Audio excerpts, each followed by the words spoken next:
l'OMS a défini des valeurs, des critères pour pouvoir commencer à vacciner la population. Donc, le premier critère, c'est l'âge d'abord. Donc, on part des 50 ans et plus, et aussi les plus jeunes de 18 ans et plus. Maintenant, dans ces critères de priorisation, nous avons aussi les travailleurs de la santé, donc qui sont en première ligne, qui apportent les soins à la population, et également des personnes vivant avec des comorbidités, d'autres maladies, comme on a l'habitude de dire, comme l'hypertension artérielle, et le diabète, et puis des maladies respiratoires. Maintenant, concernant les cibles, déjà tout à l'heure, on a parlé des critères de priorisation. Les critères vont avec des groupes. Donc, je viens de le souligner tout à l'heure. Donc, c'est les travailleurs de la santé, donc les personnes âgées, les groupes avec comorbidité. Et comme c'est un plan qui vise à vacciner 62% de la population haïtienne, donc estimé autour de 7 millions, donc en fonction des catégories, donc on a un certain nombre de personnes à vacciner. Pour pouvoir mettre en œuvre ce plan de vaccination, donc ça va être fait par phase. Donc on ne peut pas vacciner tous les groupes en même temps. C'est pour ça qu'on a parlé de critères de priorisation. Il y a tout ce qu'il y a comme disponibilité de vaccins aussi et dans le monde en termes de production. Donc à ce moment, on aura une première phase. Donc disons, on va avoir 3 phases. Dans la première phase, comme on a vu, c'est lié avec les objectifs qu'on a fixés. On va d'abord vacciner le personnel de santé, les personnes âgées de 50 ans et plus, comme je l'avais souligné, avec les comorbidités, les 18 ans à 49 ans avec les comorbidités. Également, ensuite, on va passer dans un second temps à la deuxième phase avec les personnes âgées de plus de 50 ans, les travailleurs sociaux, donc à risque élevé d'infection, par exemple les enseignants et les policiers. Et aussi, en troisième phase, nous avons aussi toutes les personnes qui vivent un peu en milieu surpeuplé, donc avec des conditions socio-économiques fragiles, et aussi toute autre personne de 18 ans et plus désirant être vaccinée. Maintenant, par rapport à ce plan, il y a toute, je dirais, une dynamique qui a été mise en place pour que ce plan soit participatif dans son élaboration. C'est ainsi que on est au niveau du pays avec la présidence, en termes de gouvernance, il y a la primature, parce qu'il y a beaucoup de documents internationaux à signer. Donc c'est le gouvernement qui s'engage par rapport à ces exigences internationales-là. Maintenant, au point de vue technique, pour pouvoir élaborer ce plan, mettre en œuvre le plan, donc, et selon l'approche de l'OMS, on a mis en place un groupe technique de travail national. Et ce groupe technique, comme on voit en haut, déjà au niveau du pays, on a une coordination nationale en charge de la réponse contre la COVID. Donc, cette coordination est là. Et de chaque côté, nous avons un comité de coordination interagences qui sont nos principaux partenaires qui habituellement soutiennent le programme. Et nous avons un groupe technique consultatif sur la vaccination. Et tout de suite en bas, en vert, donc on va retrouver vraiment le groupe technique. Maintenant, ce groupe technique-là, le directeur général avait lancé les travaux de ce groupe-là au mois de décembre 2020. Donc ce groupe-là, il est constitué non seulement, je dirais, des acteurs de la santé, en termes de partenaires du ministère, mais nous avons d'autres ministères, comme l'Éducation nationale, le ministère de la Communication, les Affaires étrangères. Nous avons aussi des secteurs de la société civile, comme les associations socio-professionnelles de la santé. Nous voulons parler de l'AMH, de l'ASFA, de l'UMA, l'association des pharmaciens d'Haïti, donc, et plein d'autres secteurs. Et la presse aussi fait partie de ce comité. On avait invité la presse dès le départ avec les associations des différents médias. Donc c'est vraiment la santé publique, les secteurs de la société civile et ses partenaires autour de ce groupe de travail. Et ce groupe est constitué en plusieurs comités. Donc on a un sous-comité qui travaille pour tout ce qui est vaccins, l'arrivée des vaccins, la conservation des vaccins, tout ça. Un autre groupe maintenant qui travaille sur la prestation des activités de vaccination, qui prépare la formation, la supervision, et pour pouvoir vraiment réaliser l'activité de vaccination.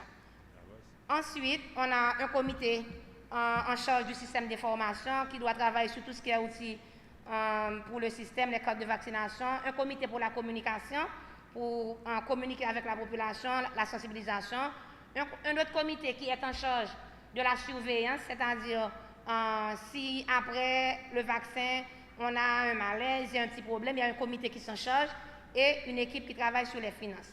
Maintenant, au point de vue de l'organisation de la vaccination, en termes de stratégie, nous allons privilégier des sites fixes avec les institutions de santé. On peut avoir des sites mobiles, donc par rapport à certaines populations qui vivent en résidence fermée, il y a les congrégations religieuses, il y a les résidences pour personnes âgées, par exemple les prisons et les orphelinats. Donc on peut se retrouver dans des sites comme ça. Et puis également on peut faire le porte-à-porte par rapport à certaines personnes qui vivent avec certains handicaps.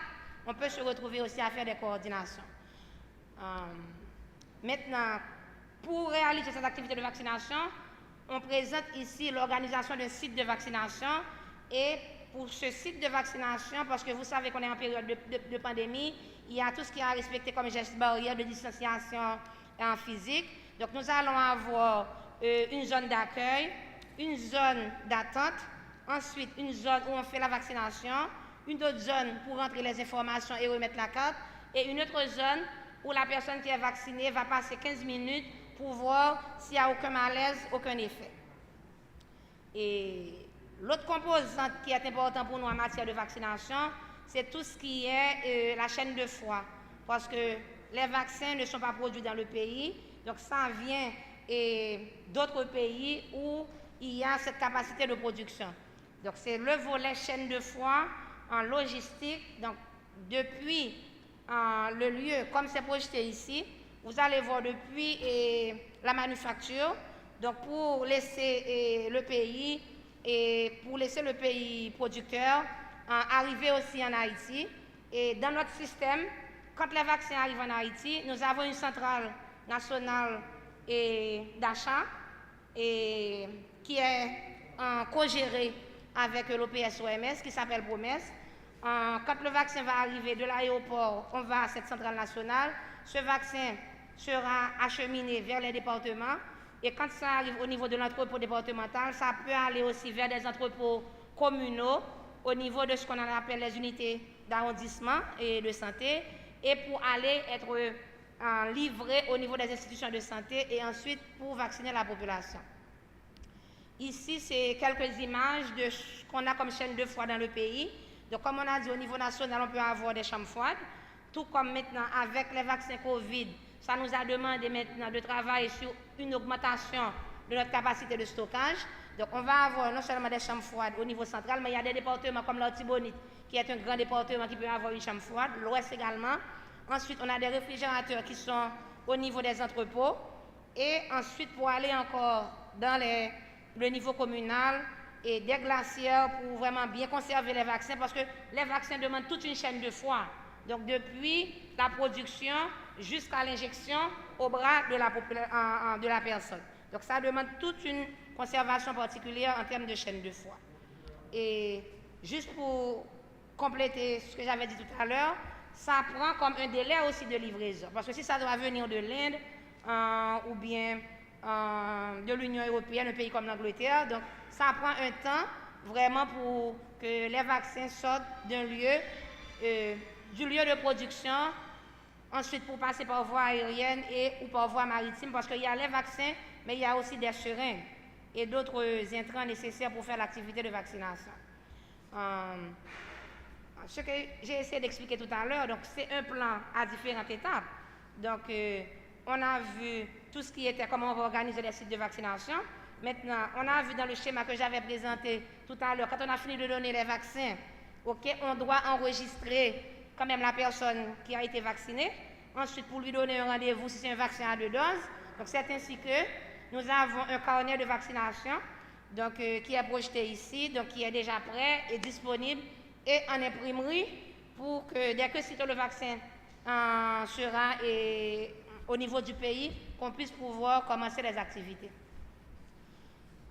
En support à cette activité de vaccination, parce que la vaccination, c'est un programme national. Généralement, on vaccine surtout en Haïti les enfants. Donc, notre cible, c'est surtout les moins de 1 an et les femmes enceintes. C'est-à-dire, le pays dispose de toute une expertise en matière de vaccination et de surveillance quand même des effets liés à la vaccination. C'est pour ça, ici, vous allez voir, nous avons une composante qui parle de la surveillance. Et cette surveillance, elle n'est pas faite seulement pour la vaccination. Nous avons beaucoup de maladies qui sont sous surveillance et même pour d'autres événements. Par rapport à, des fois, on entend à la radio, il y a dans une communauté 5 personnes qui sont décédées, on ne sait pas de quoi. Donc c'est cette surveillance-là qui s'en charge pour aller voir qu'est-ce qui s'est passé par rapport à ces décès et qu'on n'a pas d'explication. Donc dans le cadre de la vaccination, c'est décrit ici notre système de surveillance nationale avec la direction d'épidémiologie, donc, qui est en charge, qui a ce mandat. On a le niveau national, on a au département une équipe d'épidémiologistes, normalement qui s'assure de cette surveillance, au niveau des communes également, avec des officiers de surveillance, et également maintenant au niveau institutionnel, on peut avoir des officiers de surveillance. Et s'il y a des événements qui sont rapportés lors d'une consultation, et même pendant la vaccination ou après la vaccination, ces gens-là peuvent se déplacer pour aller faire un suivi, prendre les informations et offrir les soins nécessaires. Donc c'est ainsi que, en plus de ce système national aussi, dans le cadre de cette vaccination et depuis toujours, on doit avoir un comité national de surveillance. Donc on avait un comité ad hoc et on est en train de travailler vraiment pour avoir un comité définitif, tout ça avec la pharmacovigilance en lien avec ce vaccin. Ça, c'est un peu toutes les étapes pour vraiment conduire cette surveillance. Il y a une composante vraiment importante pour nous, c'est ce qui explique votre présence aujourd'hui ici avec nous, c'est vraiment la composante communication et plaidoyer. Donc on sait qu'on est dans un contexte de pandémie, les vaccins sont nouveaux, il y a pas mal d'informations qui circulent, donc c'est important qu'on puisse faire la communication et la sensibilisation, donc à ce niveau-là. Ensuite, il y a tout ce que je disais là qui circule sur les réseaux sociaux en termes de désinformation et de rumeurs. Et maintenant, nous autres, notre travail à nous, donc nous voulons l'implication de tous les secteurs. Généralement, en termes de stratégie, le ministère travaille avec les médias, donc que ce soit à travers des interventions, à travers la diffusion de messages, de spots, de notes, tout ça, des articles. Également, les organisations de la société civile, par exemple, on a déjà commencé à rencontrer les associations de médias, le secteur vaudou, donc, et on a toute une programmation pour nous permettre vraiment de rencontrer les différents secteurs. On a eu une conférence scientifique jeudi dernier avec les professionnels de la santé et plein d'autres secteurs. Donc c'est un peu pour communiquer vraiment les leaders communautaires, qu'est-ce qu'on est en train de faire, pourquoi c'est important de se faire vacciner.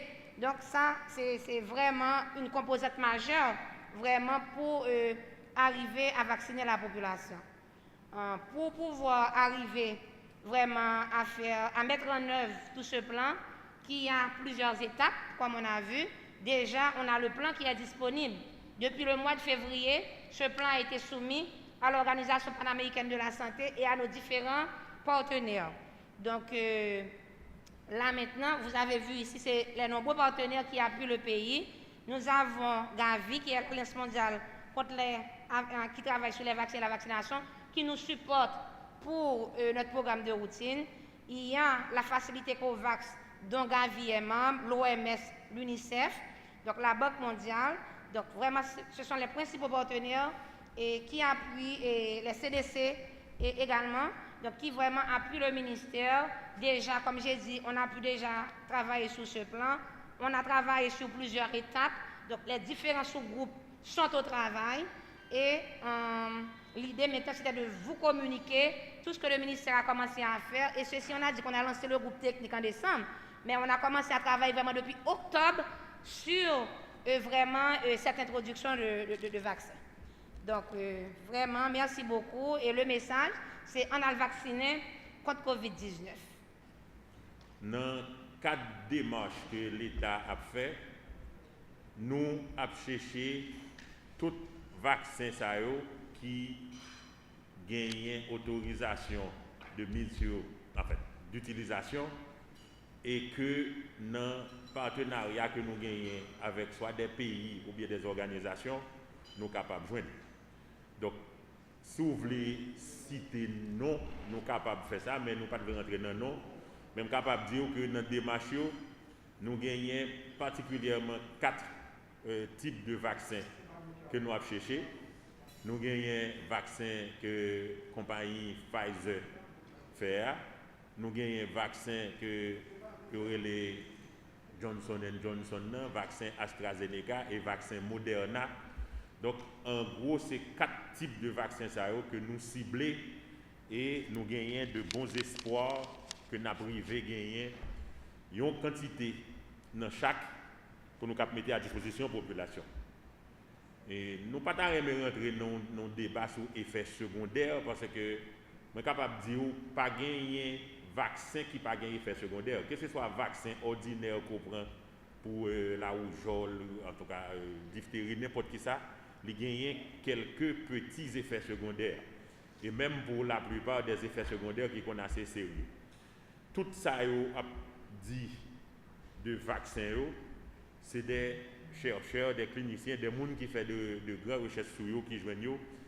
Mais ça pour nous, ce n'est pas tellement effet secondaire, c'est tout effet bénéfique qu'un vaccin a gagné. Parce que même un médicament que on prend, un pile médicament, sous le prospectus médicament, des fois, les effets secondaires qui est écrit sur papier, ils comptent plus que les bénéfices médicaments prend, mais on prend médicament quand même. Donc ça dépend de qui ça va chercher, qui ça va défendre.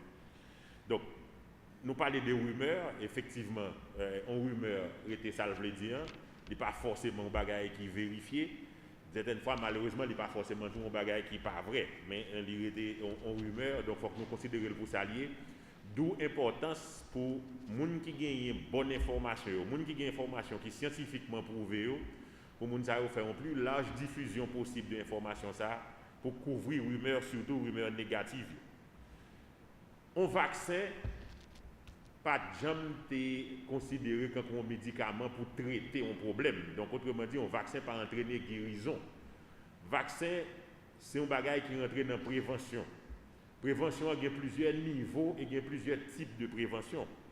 C'est vrai que les gens qui prennent vaccin, jusqu'à présent, spécialistes dit, ça ne peut pas empêcher que si vous ne pas protéger tête ou bien si vous en contact avec des gens qui sont même infectés ou capables d'infecter, mais c'est vrai tout que vous dit, même si vous êtes infecté après qu'on finit pour un vaccin, chance pour développer une maladie qui est grave, les plus petits que si vous pas de vaccin. Il y a même des détails qui allent plus loin qui dit que même lorsque tu prends maladie déjà, si protection que le bas ou si après un certain temps on vient prendre une dose de vaccin, protection vient augmenter par rapport à la maladie. Donc autrement dit, même pour les gens qui t'ont rencontré avec le virus là déjà, qui t'ont fait maladie, ce n'est pas une raison pour ne pas prendre vaccin, etc. Donc, on parlait de tableau de distribution de cas hospitalisés qui fait plus référence à 3 départements, etc. En effet, ces 3 départements effectivement qui sont plus touchés. Et c'est pour ça que c'est sur eux-mêmes nous porter un reportage, en tout cas, un reportage un petit peu plus accentué, mais qui parlait surtout de nombre de malades hospitalisés, de nombre de cas sévères que vous gagnez et nombre de décès. Mabdou, heureusement, gagné un pile département effectivement qui pas trop touché et dans le département ça nous pas observé ni de cas sévères ni de décès. Mais c'est pas vrai que nous pas gain information sur l'autre département. Nous avons des départements sur nord-est, nous avons sur sud-est, nous avons sur grandance et même nord-ouest. Mais souvent, l'œil au zéro, ou pas pour eux dans le tableau. Parce que le tableau a un but bien spécifique. C'est pour nous montrer la pression que la maladie a fait sous institution de prise en charge.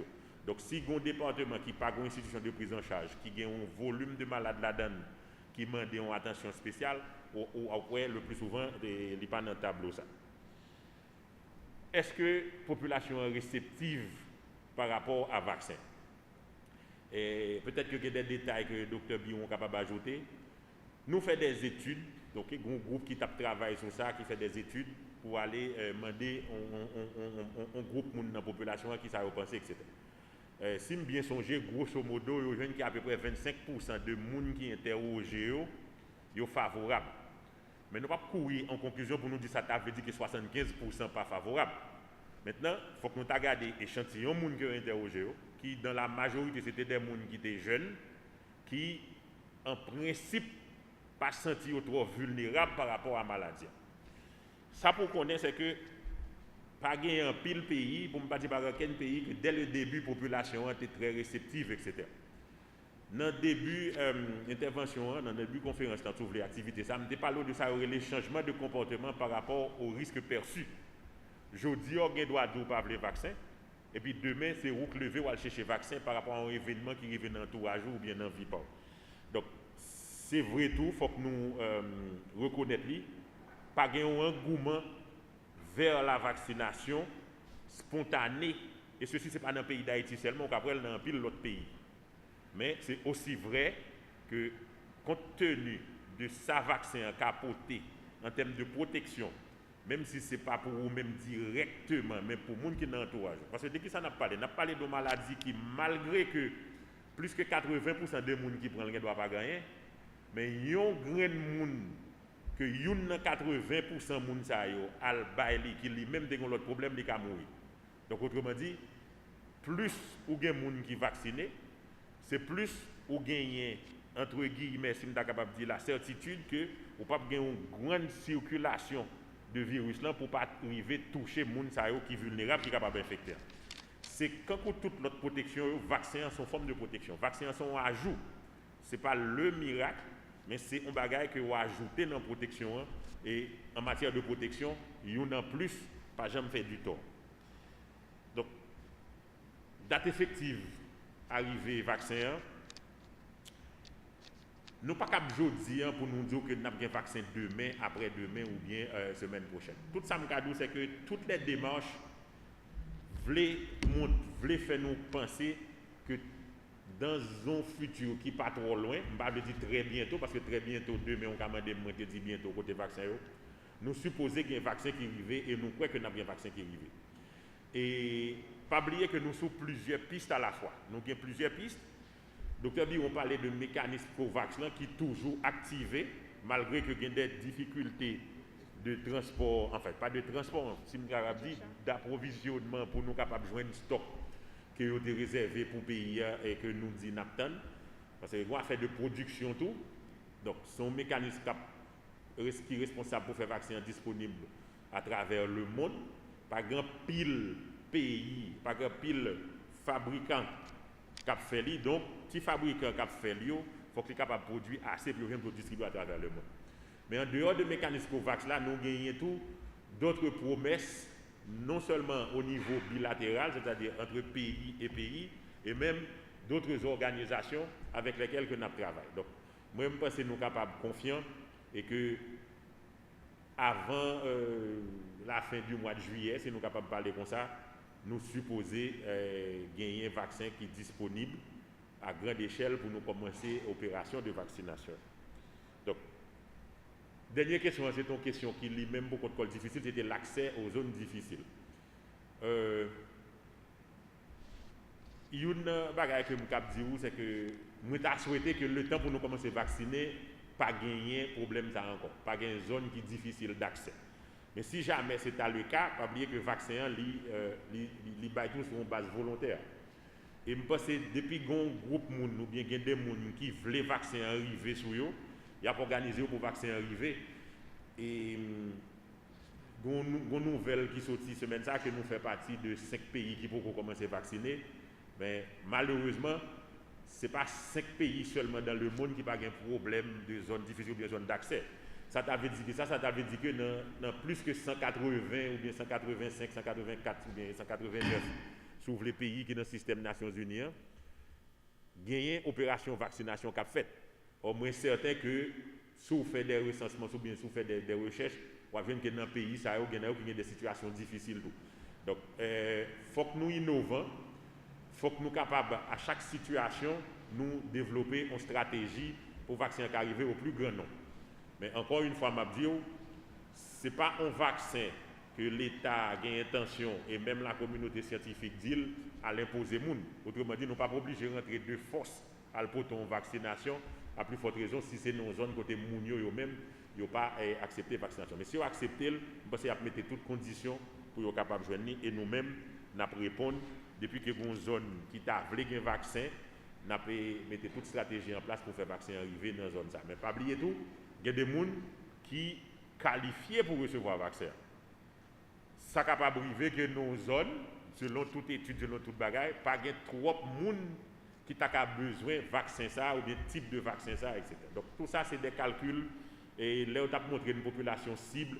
Docteur Biron a projeté un diapo qui montre dans chaque couche de la population qui quantité de monde que éventuellement on a besoin de vacciner. En fait, notre fait un pile tollé, mais peut-être ça me va le dire qu'il pas fait un peu mon plaisir, mais c'est parce que moun yo pas li note là en profondeur avant yo réagir ou bien premier moun qui lit note là pour une raison ou pour une autre, il y a une réaction et puis par la suite il y a des réactions qui viennent en chaîne sans pour autant que moun yo pas li note là vraiment.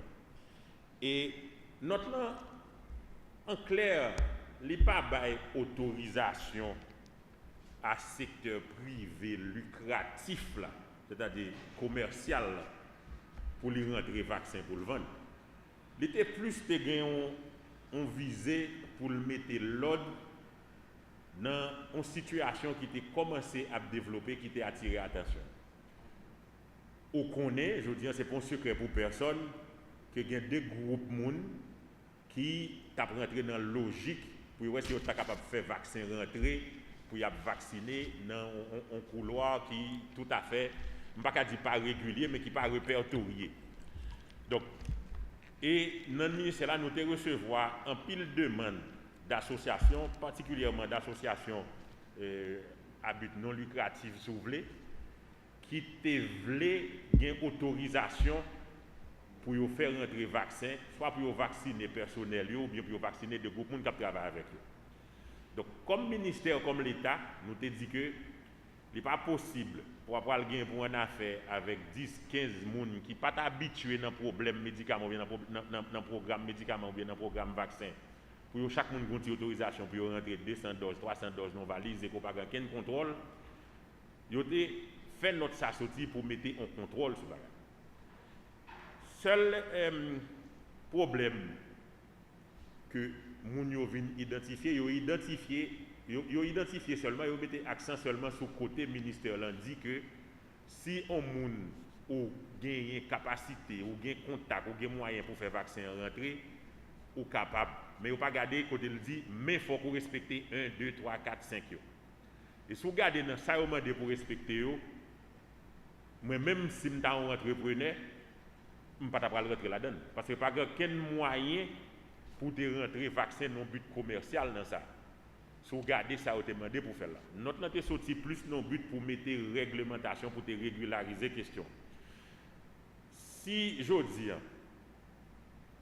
je dis que si pour faire vaccin rentrer, il faut avant même que vous ayez autorisation, pour bailler capacité ou pour recevoir, pour stocker, pour conserver, pour distribuer, etc. Donc, à faire des bagailles, faux vaccin mal conservé, il n'y a pas d'actualité parce que automatiquement, pour ne pas faire preuve pour faire ça, il n'y a pas d'autorisation. Parce que ce n'est pas un monde qui prend l'acheter un vaccin et puis il vient dire nous message comme vaccin pour nous autoriser le bail. Son monde avant même qu'elle ait rentré dans la logique de faire vaccin rentrer, toute structure qui concernée dans le ministère, tu as étudié tout papier que le posait, tout ça li bail comme garantie, puis tu as dit oui ou non, ça va rentrer là-dedans. Il n'est pas seulement concerné, ou bien il n'est pas concerné presque du tout des gens qui ont besoin de faire rentrer vaccin pour vendre vaccin. Vaccin, il est supposé gratis, et même son secteur privé qui t'a voulu bailler, parce que ce n'est pas tout secteur privé qui veut dire commerce. Bon bagay pour ne pas confondre, c'est le privé et le lucratif. En association privée, il y a droit non distribution vaccin ou bien non bail vaccin, alors que ce n'est pas comme la fait avec elle. C'est dans le cadre de partenariat public-privé, il y a droit à aider le ministère ou bien à supporter nos activités. Et même tout ministère là, il y a droit, c'est lui-même tout qui te mette vaccin à disposition, association privée, ça pour bail vaccin. Là, on a parlé de sites, on a parlé de sites fixes et de sites mobiles. Et Docteur Biron prend le soin pour le dire, même dans le site mobile, on est capable de choisir en prison, par exemple. On est capable de choisir en assemblée soufflée de culte. On est capable de choisir n'importe qui site ou dire, on va mettre une entité mobile pour nous vacciner quand ça fait dans tout le pays. Donc, vous parlez de AstraZeneca. Oui, AstraZeneca a une quantité de vaccins que nous supposons recevoir. Mais AstraZeneca, pas seulement AstraZeneca, là, il y a l'autre vaccin qui est avec lui. AstraZeneca, pour nous répéter, non, gagné, je ne vais pas dire une mauvaise réputation, mais il y a des bagailles que vous reprochez à AstraZeneca, mais pas oublier tout, depuis la date que vous ont commencé à utiliser AstraZeneca et l'autre vaccin, vous avez fini par remarquer que ça a reproché AstraZeneca, il n'est pas tellement plus grave comparé à volume de monde qui déjà prend vaccin. C'est-à-dire que c'est taux de problèmes qu'on va dire, soumettez-le sur quantité de monde qui prend vaccin, il ne pas représenter grand-chose. Et il y a même des gens qui loin qui dit on fille qui a pris un planning par exemple, ça y dit AstraZeneca fait moun sur une période de temps, fille ça a plus risque pour le développer problème ça que s'il te prend un vaccin AstraZeneca. Maintenant, il y a des pays pour dire qui pas veulent qui rejetent mais comme ça tout grand pile pays qui prennent. Donc faut pas garder verre seulement à moitié vide, faut un verre à moitié plein. Donc là l'autre bon les voisins AstraZeneca à grande échelle. Dans beaucoup de pays européens également, AstraZeneca baille. Donc ce n'est pas une question de AstraZeneca, c'est une question de perception. Et nous-mêmes, nous faisons tout ça qui est possible, ou bien nous fait tout ça qui est possible, pour ce n'est pas AstraZeneca seulement qui est disponible, l'autre vaccin autour est disponible. Je vais compléter déjà pour l'âge là. Docteur, tu as une question sur l'âge. Je vais compléter pour nous, et particulièrement pour AstraZeneca, il faut me dire que nous avons à part qui a plus de 50 ans. Donc, la population qui est très très jeune, nous ne pouvons pas AstraZeneca. Donc, tu as une question encore. Parce que l'effet secondaire que vous avez joué, c'est le groupe qui est plus jeune. Okay? Donc, c'est-à-dire dans la tranche d'âge plus de 50 ans, il n'y a pas vraiment joué un problème. C'est pour ça que nous disons qu'il vaccine par groupe d'âge. Ensuite, nous avons parlé de catégorie, effectivement, groupe d'âge, nous catégorie en fait. Je nous présenter dans la phase là et dans l'objectif. Donc, c'est d'abord nous dit personnel de santé. Donc, monde qui est âgé vraiment avec comorbidité. Ensuite, qu'on a pour descendre dans l'autre catégorie, nous dit les travailleurs des secteurs vitaux de la vie nationale, comme les enseignants, les policiers. On peut trouver les employés de banque, donc des secteurs qui sont vitaux pour le pays, pour le transport. Et puis aussi, donc, en dernier lieu, nous voyons la troisième catégorie, côté que vraiment, c'est le monde qui n'a pas de comorbidité et puis tout le monde qui a voulu prendre le vaccin. Même si je dis que je commence avec la presse, il y a l'autre groupe qui doit dire pour que ça la presse m'a commencé. Il faut que nous commencions avec un groupe. Groupe ça, son groupe n'a commencé, mais ça ne veut pas dire pendant qu'on a commencé à groupe ça, pas de vaccination pour l'autre groupe dans la population. Vous comprenez? Ça veut dire que l'homme dit priorité, c'est tel bagaille. Mais ça ne veut pas dire que moi je vague sur toute l'autre activité que je pour me faire. Donc si je dis, on a lancé.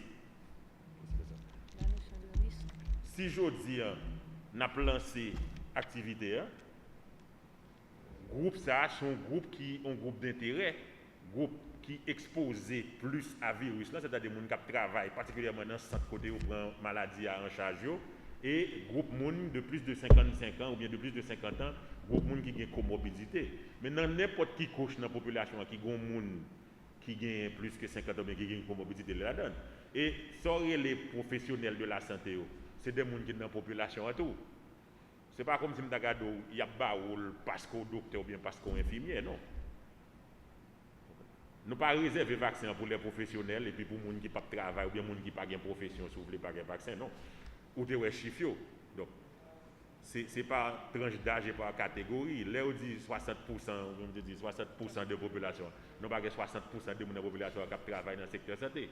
Nous avons projeté là, ça nous relève une carte de vaccination, mais je ne vais pas tellement prêter attention à ça. Et même si ça fait dans tout le pays, les gens qui viennent prendre la première dose, là, ils ont inscrit la première dose là, et dans 4 ans, ils ont inscrit date pour le retourner, viennent prendre la deuxième dose. Là. Donc c'est dans notre phase là. Mais effectivement, c'est une bonne idée, c'est avec un système de rappel. Mais là encore, le rappel n'est pas forcément pour le fait au cas par cas.